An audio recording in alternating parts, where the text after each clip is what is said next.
நிறைந்தது. அவர் மகள் பார்வையை மீண்டும் பெற்றாள். அன்னையின் கருணையைக் கண்டு மனம் சிலிர்த்தார் மன்னர். அதே இடத்தில் சுற்றுச்சுவர்களுடன் அன்னைக்கு ஒரு ஆலயம் கட்டினார். ஆலய அமைப்பு புற்று உருவில் இருந்த அன்னைக்கு உருவம் கொடுக்க விரும்பினார் மன்னர். ஞானி சதர்சிவ பிரம்மேந்திரரின் உதவியுடன் அம்மனுக்கு வடிவம் அமைத்து சக்கர பிரதிஷ்டையும் செய்தார்.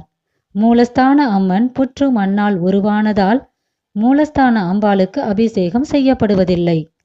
மாறாக உற்சவ அம்மனுக்குத்தான் அபிஷேகம் நடைபெறுகிறது.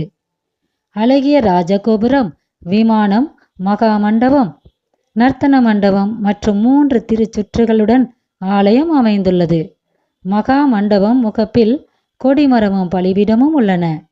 கருவறை வாசலில் துவார பாலகிகளின் சுதை வடிவ திருமேனிகள் உள்ளன. உள்ளே கருவறையில் அன்னை மாரியம்மன்